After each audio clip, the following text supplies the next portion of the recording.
Next 30 years, India could well be the second largest economy if we set our house in order. It's a possibility, it's an opportunity, but it's not our right, it's not guaranteed. The real challenge is, would we be that or would we bungle? Because after all, many countries did enter India's current phase some 30, 40 years ago, like Mexico, for instance, Brazil, Argentina, Philippines. Many countries did reach our status of roughly middle-income status globally and remain where they were for 30, 40 years. India could well stagnate, or India could actually become a truly global giant, and second only to China by 2039, maybe even bigger than the United States, not in per capita income terms, but in terms of the total economy. The US will probably follow next to us if we do as well as we could.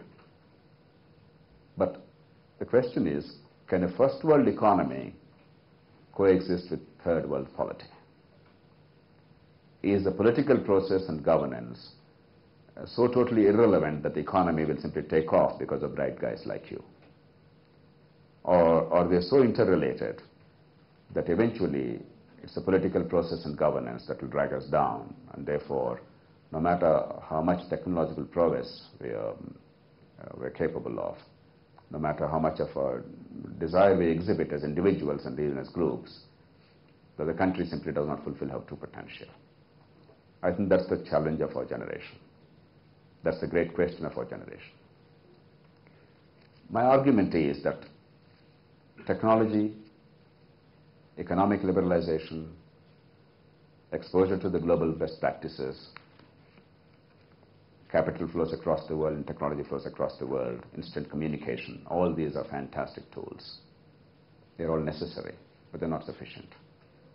If we really have to change the way things happen in this country, and if we have to attain prosperity, become an affluent society, even as we retain the best in our culture and tradition. Because even in Malaysia, one thing that I was told, this is my first visit to Malaysia. I drove straight from the airport to the hotel and back from the hotel to the airport after a conference.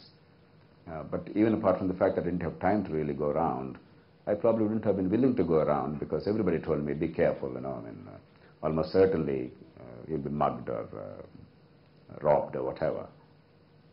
I don't think we want to really achieve prosperity at the cost of losing something very precious in our society.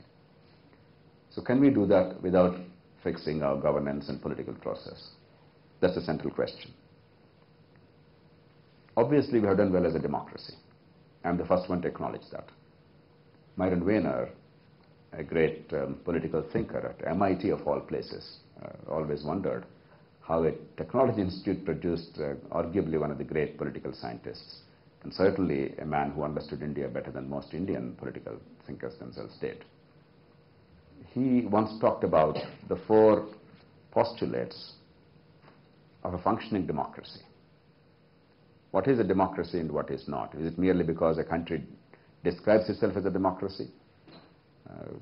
I'm sure you would have noticed that the countries in whose title there is the word people or democratic, every single country with the word people or democratic is by definition a tyrannical country, a dictatorship. I mean, it's just astounding.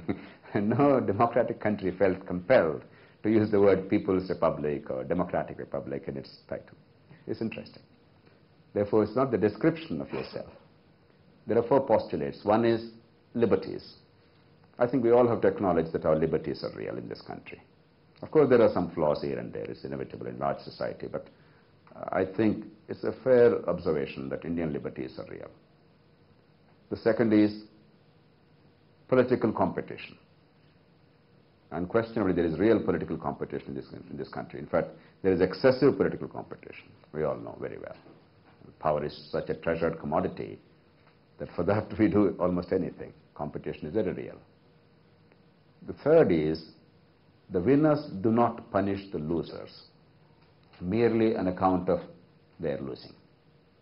I mean, you don't hang a former prime minister because he happened to lose power or something else, which happens habitually in many countries. That there is some form of rule of law, and that you are a winner for it, not a military junta or a coterie or or some other extra constitutional body, but the elected government is truly an authority.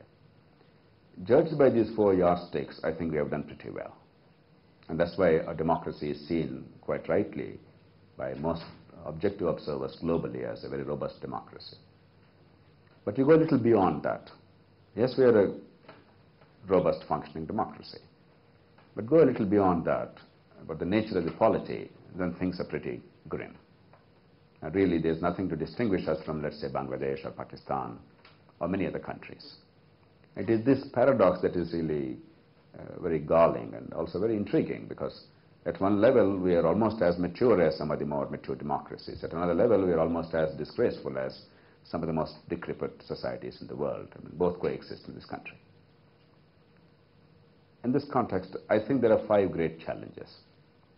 If we have to really fulfill our dream, fulfill our true potential as a country, and if India doesn't have the potential, I wouldn't worry too much about it, because after all, if this is all we're capable of, then, well, we'll do our best. There's no point trying to do this. The challenge is, do we have the will and the managerial skill to really bring about institutional change? So the 5 questions to my mind are, the first is poverty. I would respectfully submit to all of you that within 5 years, poverty can end in this country. I'm not saying every man will become wealthy. I'm not saying we'll not have any wants and desires. I think even Steve Jobs or Bill Gates or anybody, there's no end to prosperity. I mean, whatever be your fortune, if Warren Buffett were told, no, you're an extraordinarily wealthy man and you must be fully fulfilled, he would say, no, my dream is to really eliminate all preventable disease in the world, and therefore the resources that I have are committed to Gates Foundation simply are not adequate. In real life, you never have a situation where the resources are more than the wants. Only in that boring place called heaven will you have more resources than wants, and I don't know why people ever want to go to heaven. I mean, managerially and intellectually, it's a very dreary place. I'm sorry for being very, for indulging in apostasy. I don't intend to hurt anybody's feelings, but I'm saying it partly in light of it, but not entirely off the mark, I think. In real life, you always have this challenge. How do you match your resources to suit your requirements? How do you prioritize? And given that context, poverty can be ended in this country in 5 years' time, because we have the technology and means to ensure the minimum requirements for a dignified life. I'm not saying this flippantly or casually or bravely. I believe it's an absolutely practical statement rooted in reality. But if we care to re-engineer, if we care to change the genetic makeup of the way the governance is conducted in this country, at every level. And all it takes is not even great constitutional re-engineering. It takes simple guts and political will and institutional change of the kind that makes these things happen. The second is education. It's an amazing thing what's happening in this country. The demand side is very strong for education.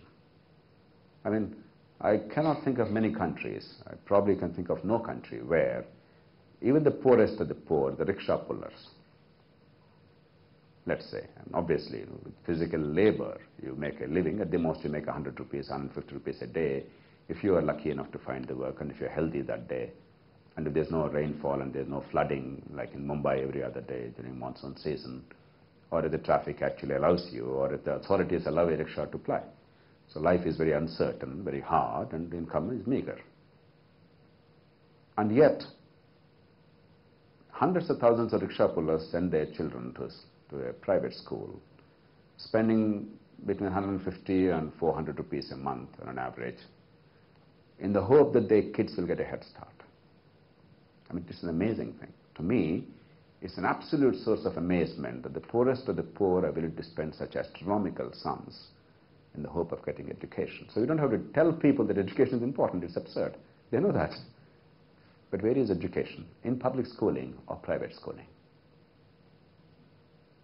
ASER surveys, annual status of